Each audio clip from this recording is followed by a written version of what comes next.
Evening, everyone, and welcome to tonight's episode of Ask Leah. I've got two great questions to answer tonight, and I'll get into it in just a sec. We'll just wait for a few people to join the feed. Great news. The ebook and audio books of Soft is the New Hard are now available. So if you are an audiobook listener or like reading on your Kindle, head to my website, leahmethod.com.au. So it's really simple, just my name.com.au.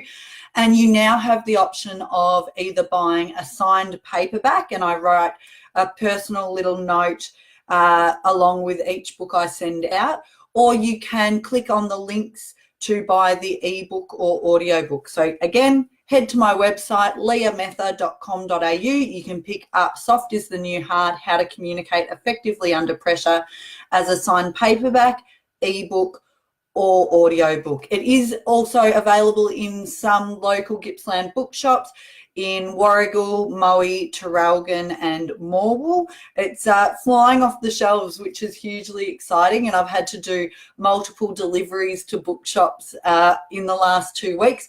I'm up to nearly 500 books sold. I think by the weekend it will crack over the 500 copies mark, and of course that's only the copies in hard copy that I know of, not those that are selling through other sites. So it's really exciting, and I'm getting some great feedback from people who are saying it's an easy read, that it's an engaging read, and that's exactly what I wanted. A lot of you have heard me say I didn't want to write a wanky business book. I wasn't interested in writing something that was heavy and best used as a doorstop. I wanted to write something that was practical, easy to read, chock full of real stories, so that it connects. It's an easy read. It's under 200 pages. So go out and get it if you haven't already. If you have read it and you enjoyed it, I'd love you to shoot me through a review, and even better, if you've got an Amazon account or you're on Goodreads, track the book down, give me a review, because that obviously will help it get out there. Hello, Tracy, Denise, Courtney at Flusk, Lizzie, Laura. Hi, Tanya. All right, folks, two questions tonight. The first one is about a topic that I'm sure a few of us have dealt with over the years, whether in a formal sense or not. And if you have dealt with this before, please do put your advice in the comments. So I had someone contact me through the week with some questions around job sharing. And job sharing is one of those things, I've got to admit, it's when you get the right person to job share with, it can be such an awesome, rewarding, wonderful experience.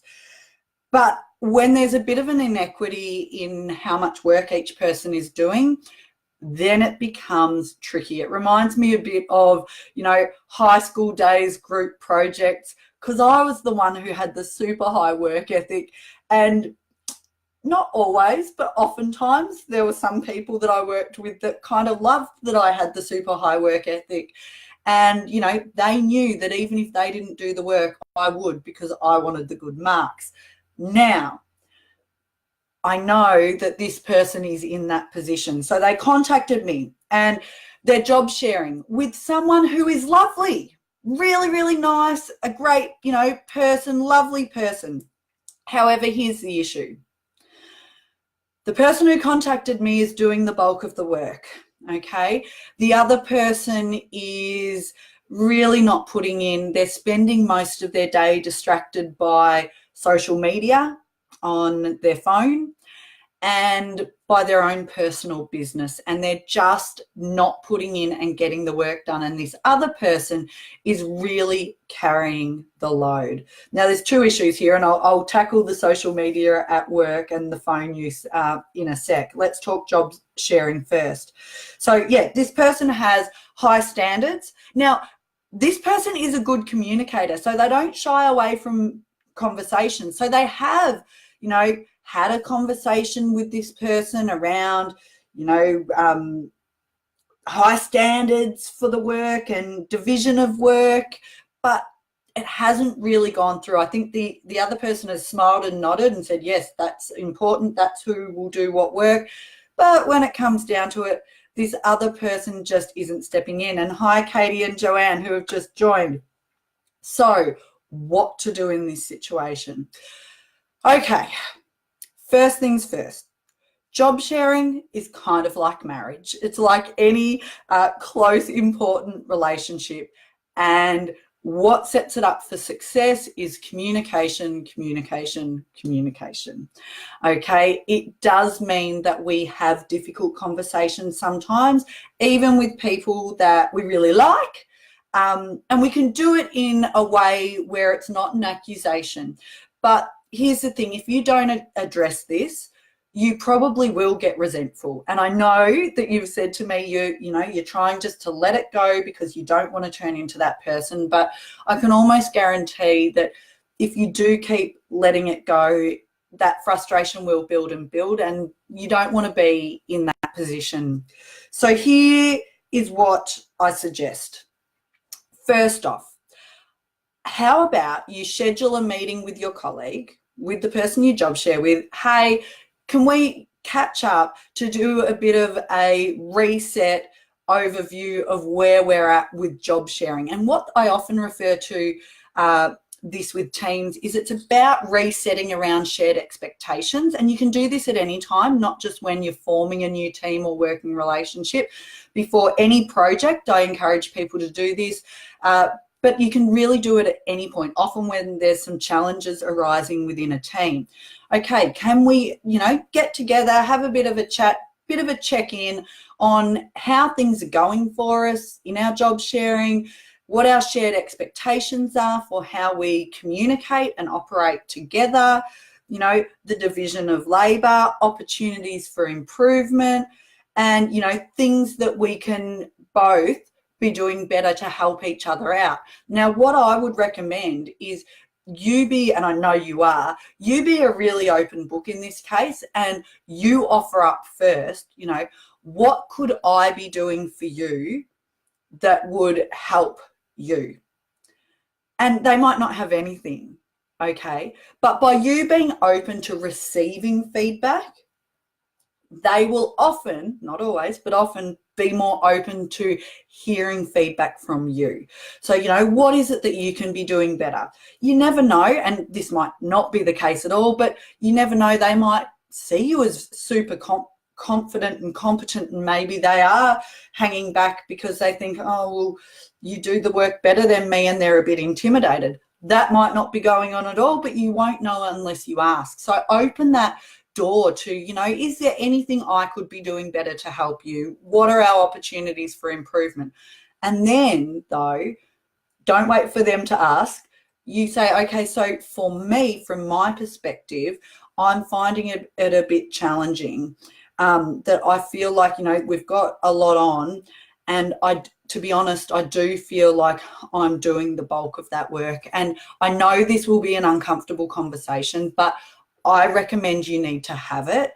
You do it in a really compassionate, lovely way, which I know you will. And I know you've got my script for powerful conversations, and I really recommend you use some of those parts for this conversation. But if you frame it in you've scheduled a half hour or 45-minute catch up on, this is our reset. What's working well? What could we both improve? How could we do better? How are we separating our projects?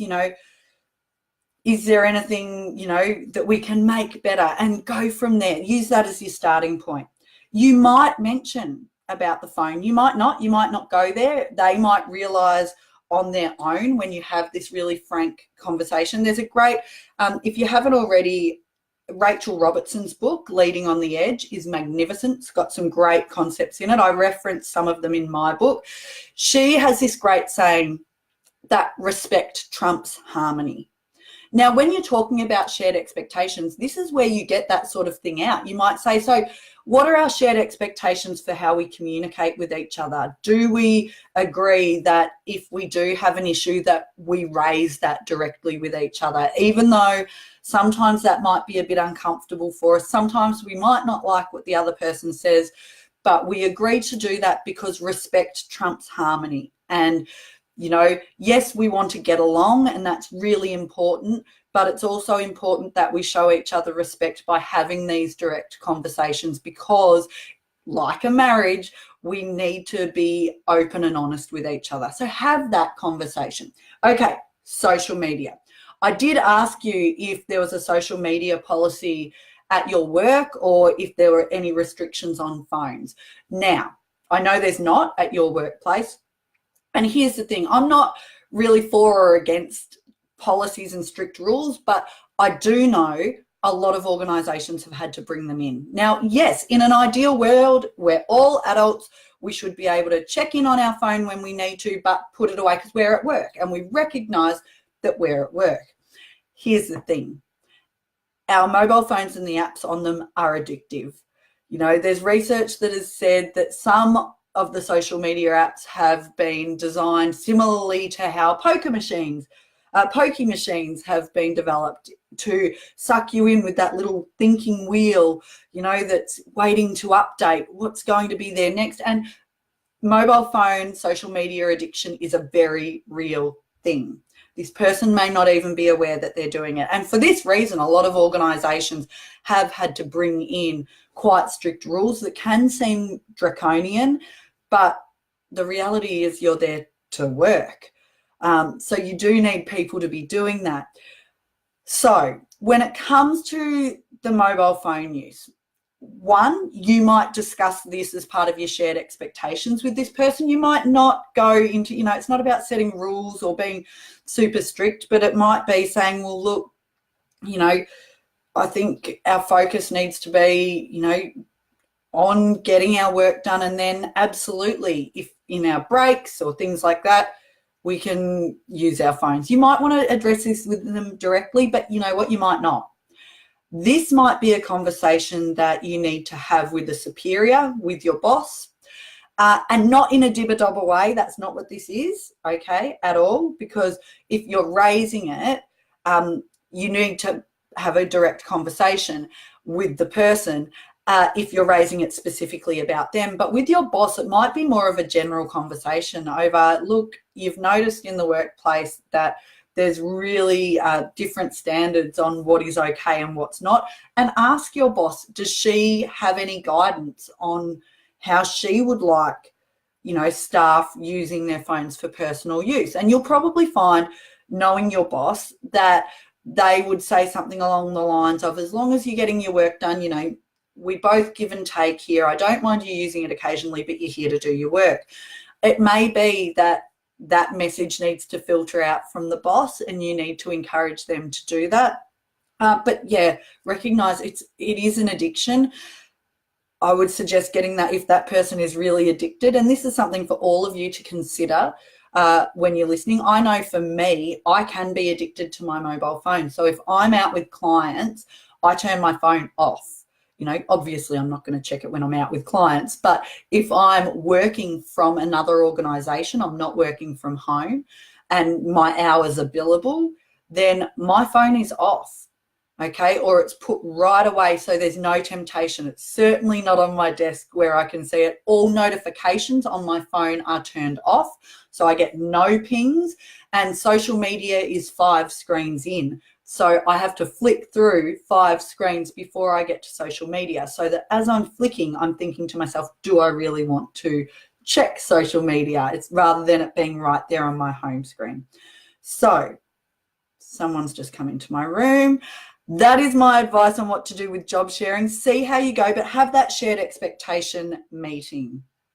Okay, which of my children has just snuck in behind me? They're obviously at the door. They haven't come in. Okay, second question came via LinkedIn from a fabulous person out there who asked a question about how to progress when your perfectionist tendencies are holding you back a bit and leaving you bogged down in a project. And specifically, this person has heard me speak before about writing my novel, which before I wrote the business book back in 2014, I set myself a goal of writing a novel in a year, in just under a year actually. And I did it. I got it done. It hasn't been published. It's in the drawer. It needs some work, but it will get worked on one day. And she'd heard me share this story about how I got that done when I'm naturally a bit of a perfectionist. And she wanted me to repeat my strategies and skills tonight because she's stuck on a project at the moment that she just keeps rehashing and revisiting without any forward progression. So here's what happened for me with the novel. I wrote it in 2014, but I started it 10 years earlier. I started it when I was in uni, started this novel, and for pretty much 10 years, I had 10,000 words. And I'd come back to it every now and then, but what the mistake I made, being the perfectionist that I was, is every time I went back to it, I would read over what I'd written and I'd fiddle. I'd fiddle to try to make it bloody perfect because I couldn't move on unless it was perfect. Now, the thing with writing, it's never going to be perfect. And I was absolutely hamstrung in this vicious cycle of rereading my words and tinkering with them and not getting anywhere. So what changed for me?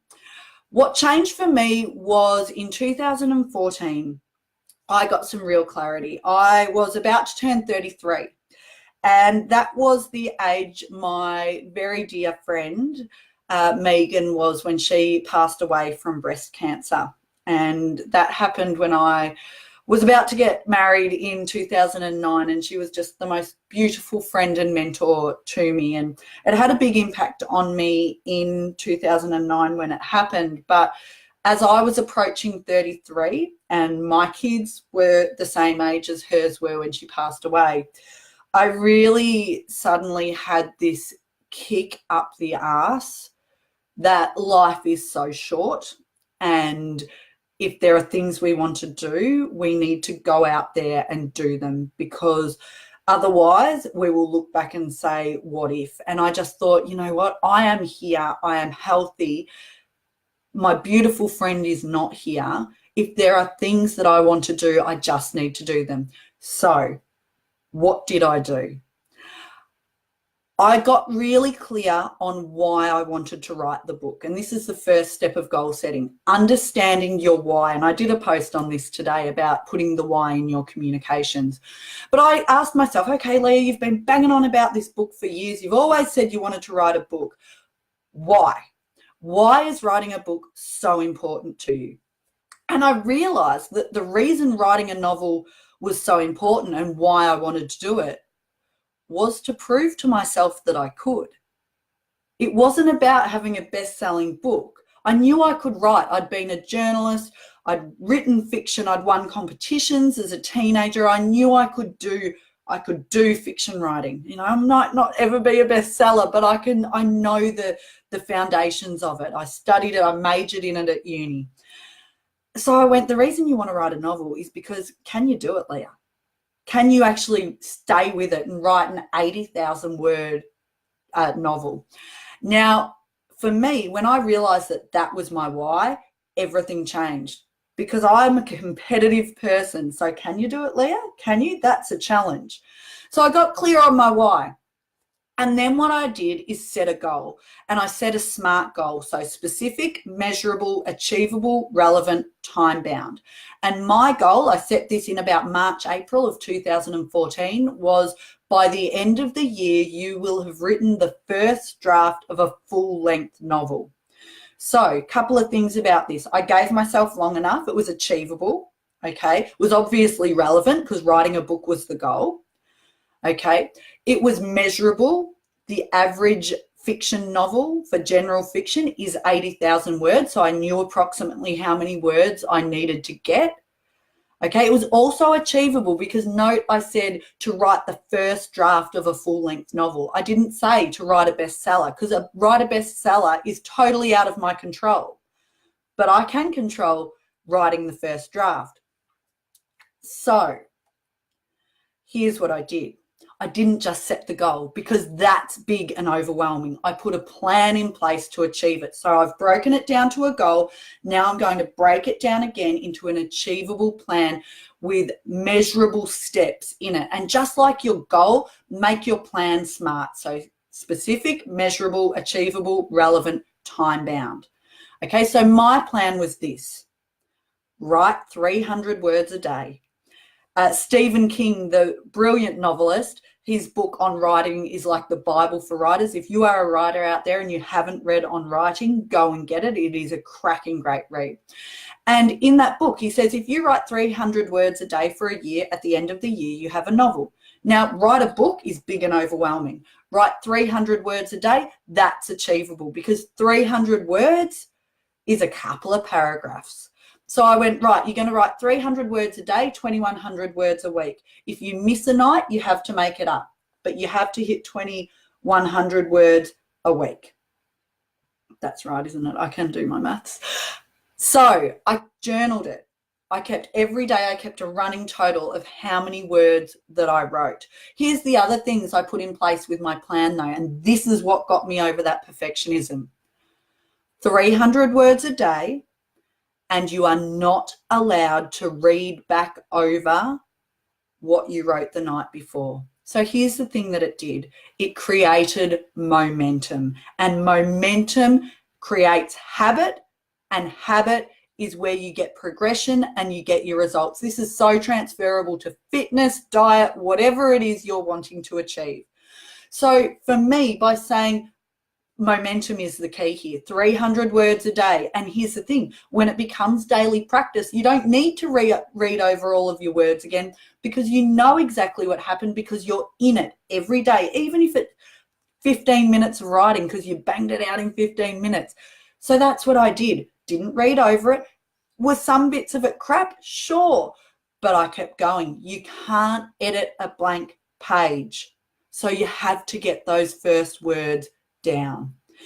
Now, at 11:58 on New Year's Eve of 2014, I wrote the end on my novel. I kid you not, that's how I spent New Year's Eve that year. I then walked out the back of my cabin down at Nicholson and said to my husband and my friends, oh my gosh, I did it. Then kind of burst into tears. It was a big moment. But you know what? I look back on that now and it's helped me achieve so many things in the years since. It's certainly what helped me write the book last year, which is now doing amazing things. It's, you know, one of the best things I did, writing Soft is the New Hard, and I employed those same tactics. I wrote the first draft of Soft is the New Hard in 100 days last year. I set myself a target of 500 words a day. I planned the book before I started, and same rule applied. You write every day, Leah. You don't get bogged down and stuck. You just keep going every day and you don't read over your work. Because here's the thing to all the perfectionists out there. It will never be perfect. Perfection will hamstring you, okay? You won't get things done. And now, rather than perfect, I aim to be a completionist. I aim to be the person that delivers, that sees things through to the end. And you know what? Not many people do that. Not many people do that. Do I still have very high expectations? Yes, I do. Was it hard to let the book go in the end? Yes, it was. Writing the first draft was actually easy. It was the editing and then going, oh my goodness, is it okay to send out into the world? That was the hardest part. But the trick to the person who emailed me about this one or who messaged on LinkedIn, the trick is to know yourself well. See, I know I'm a perfectionist. I know I'm my own worst enemy. So that's why my plan was set in place to counter the ways I knew I would try to self-sabotage myself. You need to do the same, okay? Aim for great, but aim to be a completionist, not a perfectionist. All right, folks, thank you to everyone who has joined tonight. It has been awesome sharing some stories with you. I do love doing it. If you've got a question for next week, please do pop it in the comments or send it through via private message. I'm always happy to try to answer people's questions and concerns. I have answered a couple offline this week for people dealing with some really challenging situations, and we might touch on them in future episodes. But for those who missed the start, Soft is the New Hard is now available in ebook and audiobook, as well as signed paperback. So if you go to my new website, leahmetha.com.au, you can buy it in any of the 3 formats right now. And if you buy the paperback, I will sign it and shoot that through. But thank you for the huge support, everyone, and have a cracking great night. Go out there, and if there's things you want to do, bloody well do them. Cheers, everyone.